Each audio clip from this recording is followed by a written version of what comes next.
महात्मा उपासक डॉक्टर सोहनराज तातेड़ पुनरुत्थान और आत्मविज्ञान के बाद अब ला रहे हैं सनातन सत्य, जैसी दृष्टि वैसी सृष्टि, कुदरत, कुदरती रचना एवं कुदरत के कानून से शाश्वत सुख की प्राप्ति। लॉग इन करें www.drsohanrajtated.com, YouTube channel doctor Sohanraj Tated, Play Store से डाउनलोड करें mobile app doctor Sohanraj Tated. चंदेषु निर्मलयरा आयचेषु अयं पयासैरा सागरवर गंभीरा सिद्धा सिद्धिं मम निशन्तु सिद्धा सिद्धिं मम निशन्तु। ये मेरे भीतर विराजमान शुद्ध आत्मा भगवान, आप अजर हो, अमर हो, अविनाशी हो, आप अनंत ज्ञान, अनंत दर्शन, अनंत शक्ति, अनंत सुख का धाम हो। आप सागर के समान गहरे हो और हिमालय के समान विशाल हो। आप रिद्धि सिद्धि प्रदाता हो, आप मुक्ति प्रदाता हो। मुझे शाश्वत सुख मुक्ति की ओर ले जाओ, मुझे आशीर्वाद दो और मुझे जो है वो इस दशा में प्रयाण करता रहूं, ऐसी शक्ति दो, जागृति दो। भाइयों बहनों, मातृशक्ति को नमन। आज का हमारा बहुत सुंदर विषय 4 प्रकार के ऋण। देखिए, ऋण कौन से होते हैं? ये ऋण इसी जन्म में उतारना चाहिए, साथ लेकर के नहीं जाने चाहिए। ऋण का मतलब होता है कर्जा।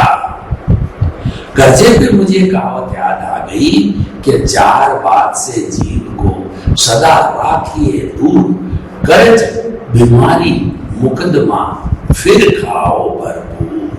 अगर आपको जीवन में आनंद की जिंदगी जीना है तो सबसे पहला कर्ज, ऋण, इसको अपने ऊपर मत रहने दो। चाहे बैंक का ऋण है, चाहे भगवान का ऋण है, चाहे समाज का ऋण है, चाहे गुरु का ऋण है, किसी का भी ऋण है, ऊपर मत रहने दो। क्योंकि कर्जा लेकर के अगर चले गए तो नेक्स्ट बर्थ के अंदर वो ब्याज सही चुकाना पड़ेगा। कर्ज, बीमारी, मुकदमा। बीमारी का अर्थ होता है अगर आप अस्वस्थ हो गए हो तो तुरंत ही उसको चेकअप कराओ, उपचार करो, आगे बढ़े नहीं, उसको तुरंत जड़ से काट दो। और मुकदमा, किसी से टकराव हो गया, अनबन हो गई तो आलोचना, प्रतिक्रमण, प्रत्याख्यान, उसको उसी स्तर पे करो। भाई साहब, गलती हो गई, सॉरी, मुझे क्षमा करो, मैं भविष्य में मैं नहीं करूंगा। मैंने क्रोध के वशीभूत होकर के, अहंकार के वशीभूत होकर, माया के वशीभूत होकर, लोभ के वशीभूत यह गलती कर दी, आप मुझे क्षमा करो, क्षमा करो।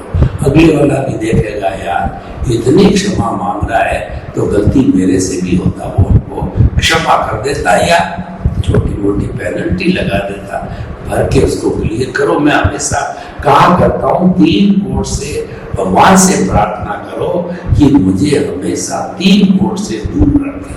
पहला सफेद कोण, यानी डॉक्टर, आपको जो है अस्पताल न जाना पड़े, इसीलिए पहले से ही prevention is better than cure, यानी कि आप पहले स्वास्थ्य का ध्यान रखो, आपको बीमार पड़ो ही नहीं। वो सफेद कोट की गलती नहीं है, वो तो बेचारा सेवा भावी हमारा ठीक करता, पर मैंने एक अपना ये बना रखा है कि वो वहां जाना ही नहीं पड़े हॉस्पिटल। और दूसरा जो है मिटिया कोट, यानी पुलिस कार्रवाई, लड़ाई झगड़ा, लफड़ा, टिटबिट्स, ये क्या है, लंबा हो जाता है, उसके बड़े अवगुण हैं। और तीसरा कोट तो काला कोट, वह तो बड़ा महान कोट होता है कि दादा केस लगातार पोता लड़ता है 30 साल 40 साल तक, उसका सारा निष्कर्ष आप नफा नुकसान लगाओ तो आप देखो दोनों पक्ष वाले देखते हैं ये तो प्योरली घाटे का सौदा रह गया। प्रारंभ से ही अगर इसको समाप्त कर देते बैठ करके दोनों पार्टियां, किसी को मंत्रिमंडल, किसी को बीच में डाल के थोड़ा बहुत भी नुकसान उठा के कर लेते तो अच्छा रहता। तो भाइयों और बहनों, 4 प्रकार के ऋण। पहला देव ऋण, दूसरा है गुरु ऋण, तीसरा पितृ ऋण और चौथा जो है समाज का ऋण। ये 4 प्रकार के ऋण है, ये हमको जीवन में साथ साथ उतारना चाहिए।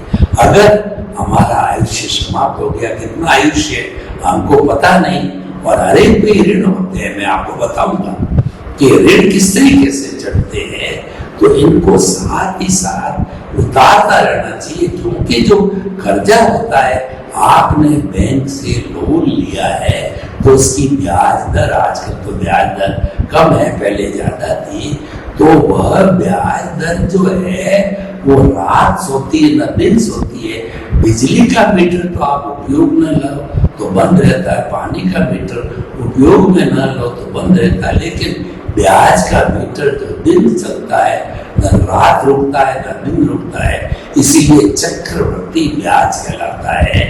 एक महीने पे महीने का ब्याज, महीने पे दूसरे महीने का ब्याज चढ़ते चढ़ते बहुत बड़ा हो जाता है। पहले 12 के जो % का ब्याज, मतलब एक ही मिति का ब्याज 6 साल में दुगना हो जाया करता था। और इस तरीके से जो है ब्याज अव्वल तो चढ़ाना ही नहीं चाहिए ये हमारे को कर्ज, ताकि कि ब्याज का भुगतान करना और कठिन हो जाता। देखिए, पहला जो है देव ऋण।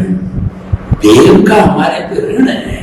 जो देवता होते हैं हमारी रक्षा करते हैं। हमको जो है आरी में, बीमारी के अंदर, बुरी नजर के अंदर, और अगर हम किसी देवता को अपना आराध्य मानते हैं, कोई बालाजी को मानता है, कोई विष्णु को मानता है, कोई राम को मानता है, कोई कृष्ण को मानता है, कोई धर्मेंद्र पद्मावती को इष्ट मानता है, महावीर को मानता, वो तो चले गए मोक्ष के अंदर, पर उनके जो अधिष्ठायक देव है वो रक्षा करते हैं। तो उनका ऋण होता है, वो रक्षा करते हैं। उनको याद करो तो आपको विपत्ति से, कष्ट से, जो है बुरी नजर से, बुरे लोगों से आपको बचाते हैं। उनका ऋण है हमारे पे चढ़ी जाता है। तो उनका ऋण उतारने के लिए जो आपका देवता हो, मेरा जो देवता है भीतर विराजमान मेरा प्रभु है। जब मुझे कोई कष्ट आता है तो भीतर विराजमान प्रभु से मैं बात करता हूँ, हे प्रभु, आप अनंत ज्ञान, अनंत दर्शन, अनंत शक्ति, अनंत सुख का धाम हो, आपके सुख के भंडार हो, और मुझे जरा सा दुख आया आप दूर करो, दूर करो, कृपा करो, कृपा करो। तो देखता हूँ कि धीरे धीरे वो दुख के बादल जो है चढ़ने लगते हैं, अपने अपने आराध्य होते हैं। तो उन आराध्य को जो है वो मनाने का या आराध्य का ऋण जो है चुकाने का है।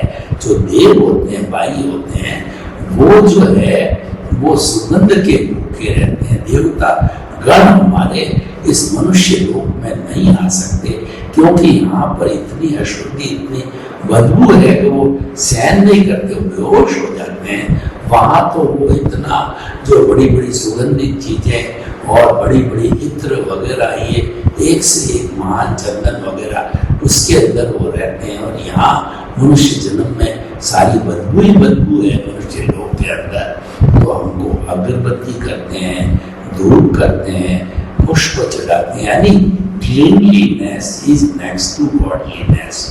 जो देवता होते हैं वो सुगंध उनको प्रिय होती है और मीठा भी होता है, हम चढ़ाते हैं उनको प्रिय होता है।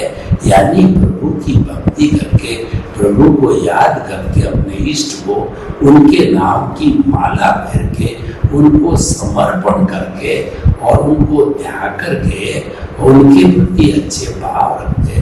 भगवान भावों के भूखे होते हैं, भगवान धन के भूखे नहीं होते, क्योंकि वो तो देवलोक में रहते हैं, तो उनको तक हमारी पहुंच भी नहीं है, हमारे भाव जा सकते हैं। सिमंदर स्वामी भगवान है, वो हमारे वर्तमान में तीर्थंकर हैं इस भरत क्षेत्र के, उनके तक पहुंचना बहुत बहुत मुश्किल है। लेकिन अपनी संतुष्टि के लिए हम भाव कर सकते हैं कि सिमंदर स्वामी भगवान, मुझे अगला जन्म आपके चरणों में हो, अगला जन्म मेरा महाविद्य क्षेत्र में हो, मैं जल्दी से जल्दी मुक्ति को जाना चाहता हूँ और ये पांचाली कुली देवी, ये चंद्रायणी देव, ये शासन देवी देवताओं, मुझे समुद्र स्वामी के चरणों में जाने में कोई विघ्न न आए, विघ्न न आए, मेरा मदद करो, मेरी रक्षा करो, मेरी रक्षा करो।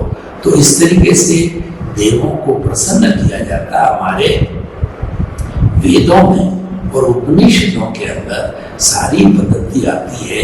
ये जितने क्रिया कांड फूल माला ये चढ़ाना है, ये देवों को अगर प्रसन्न किया जाता है तो वो प्रसन्न होकर के और हमको वरदान देते हैं।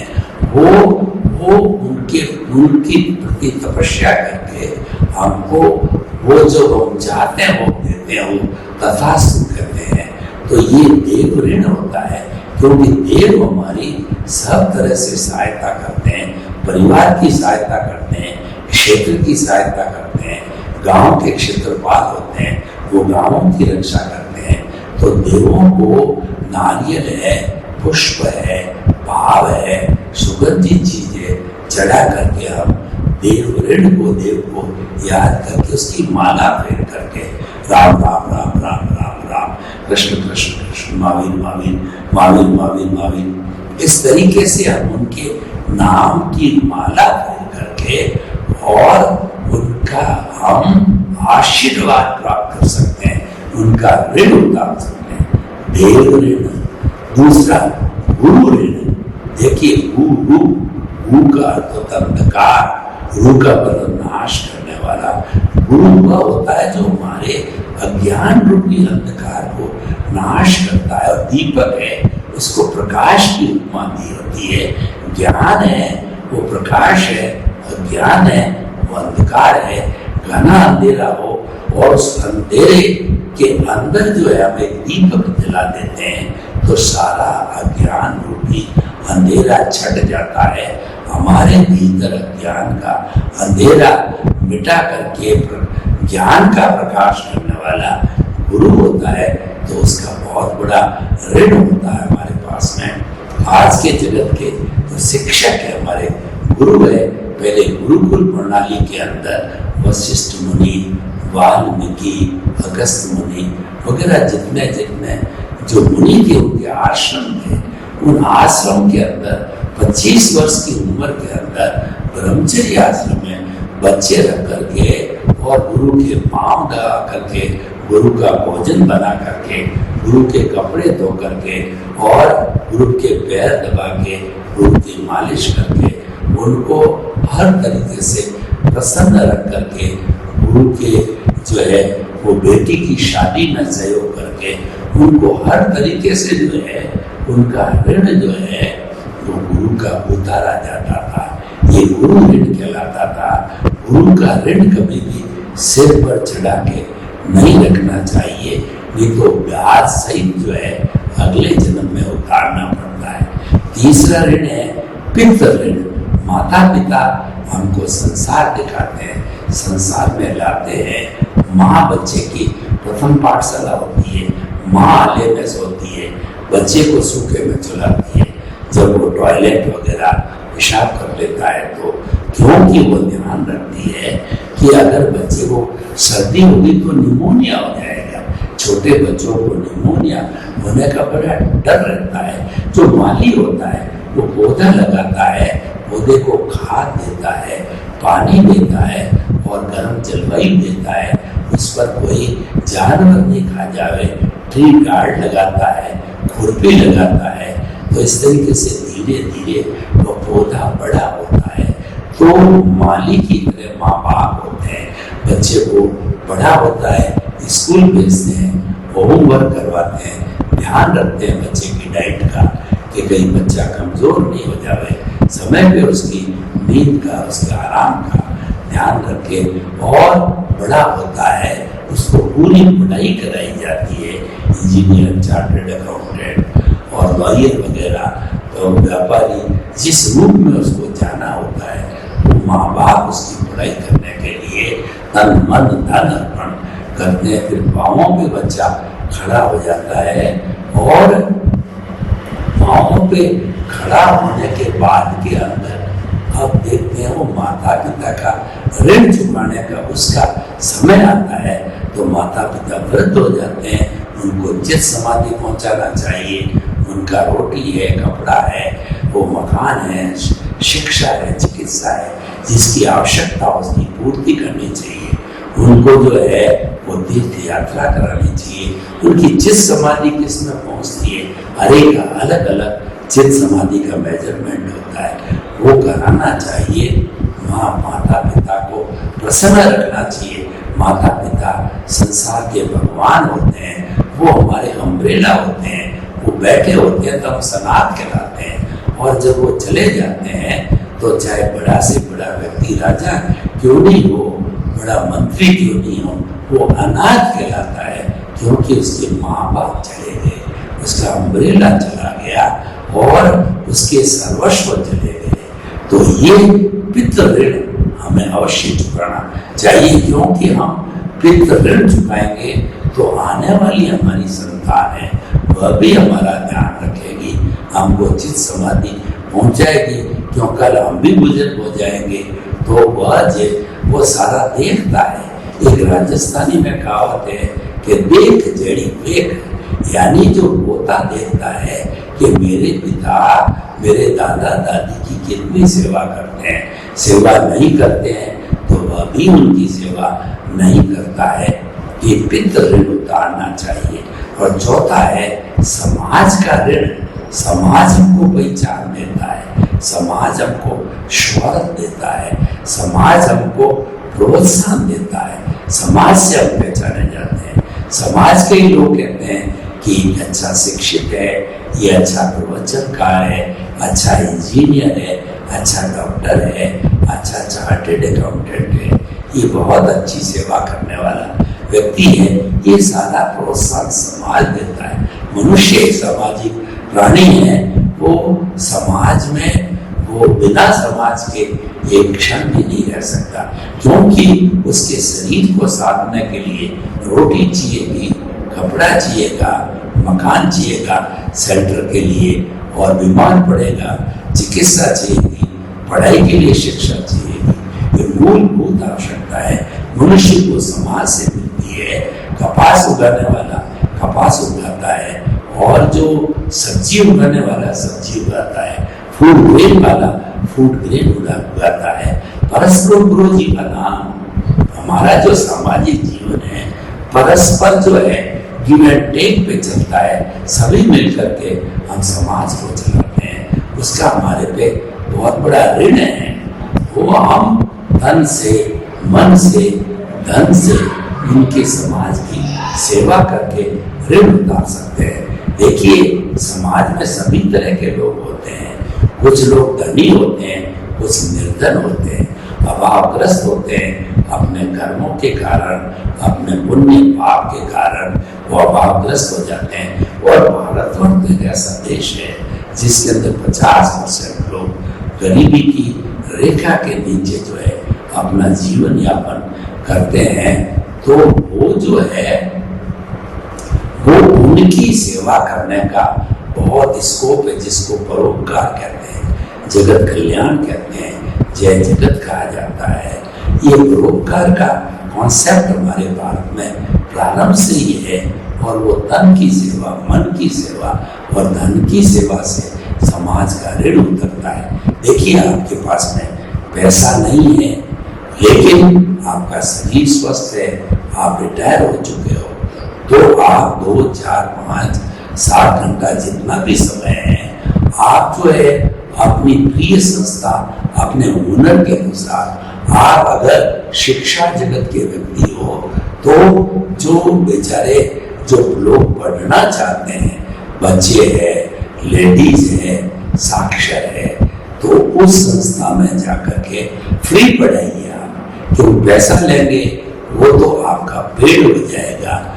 और वास्तव में सेवा जो है निस्वार्थ सेवा होती है, वही सेवा कही जाती है। तो आप वो है ऐसी संस्था में निस्वार्थ भाव से जो लोगों को शिक्षा दीजिए, क्योंकि आपका हुनर है, आप डॉक्टर हैं, तो आप निस्वार्थ भाव से पेशेंट्स को बिना फीस दिए हुए, देखिए आप लॉयर हैं तो लोगों वो बिना फीस लिए उनका केस लड़िए। तो इस तरीके से जो है हम समाज की सेवा जो है वो धन की सेवा हो जाती है। आपके पास में बहुत धन है, समय नहीं है, तो आप लूले लंगड़े अपाहिज मूक बधिर और अनाथ और जो विधवाएं हैं उनके जो आश्रम बने हुए हैं, वृद्धाश्रम है वगैरह है, जो है लूले लंगड़े अपाहिज का है, मूक बधिर की स्कूल है, वहाँ पे आप जो है अपने धन का अच्छा सदुपयोग कर सकते हैं। तो वहाँ उनकी मदद करके बेचारों को आप बहुत अच्छी तरह से अच्छा इंसान बनने में सहयोग कर सकते हैं। ये धन की सेवा हो गई। अब आपके पास में न तो समय है न धन है, तो आप मन की सेवा कर सकते हैं। मन का अर्थ ये है कि जो लोग अच्छी सेवा करते हैं समाज में, उनको समय समय पर प्रोत्साहन दीजिए, उनको बुलाइए और उनको प्रोत्साहित कीजिए, उनको अवार्ड दीजिए, life time award, achievement award. तो ऐसे उनको सम्मानित करने से वो और ज़्यादा अच्छी सेवा करेंगे समाज में, क्योंकि प्रभावित होंगे कि समाज ने मुझे ऊंचा दर्जा दिया है, तो मेरा भी दायित्व है कि मैं समाज की सेवा करूं। तो इस प्रकार समाज की सेवा जो है तन से, मन से, धन से जो है की जा सकती है। तो भाई और बहनों, मैं आपको ये बताना चाहता हूँ कि आप जो है वो जो है ये ऋण उतारिए चारों तरफ के। बिना ऋण उतारे आपके जीवन से आपको जाना नहीं है, क्योंकि आपका आयुष्य फिक्स है और कब आयुष्य समाप्त हो जावे, दस्तक दे दे आपके, पता नहीं होता है।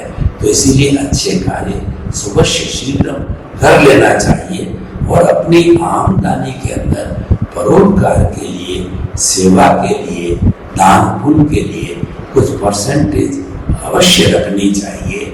उससे समाज का ऋण उतरता है। माता पिता उचित समाधि देते रहोगे, रोज देनी चाहिए। पितृ ऋण होता है, ईश्वर की माला रोज ले लो तो आपका देव ऋण उतरता है।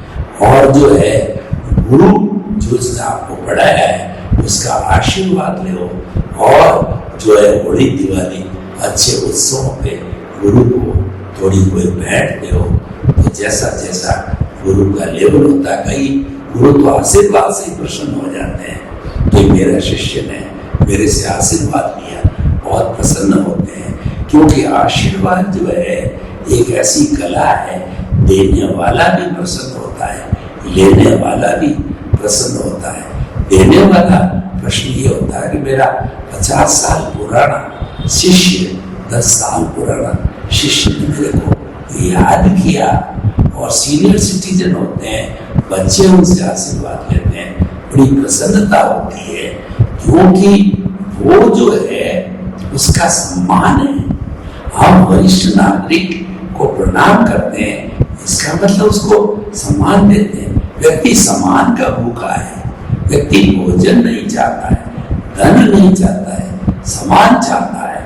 देखिए कोई बेचारा एक जो है अंधा व्यक्ति है, आप उसको को ये अंधे यहाँ क्या कर रहा है, क्यों घूम रहा है, तो वो बड़ा लज्जित फील करता है, और उसको आपको सूरदास जी आइए, आपको खाना खाइए, आपको मैं रास्ता बता देता हूँ, उसका जो है आप सूरदास जी कह करके पुकार करके उसको सड़क के एक किनारे से दूसरे किनारे पर हाथ पकड़ के आप सहयोग करके जो है आप उसको लाते हो, बेचारे को सीढ़ी चढ़ा देते हो, उसको एग्जिट दरवाजे के बाहर तक छोड़ के आते हो।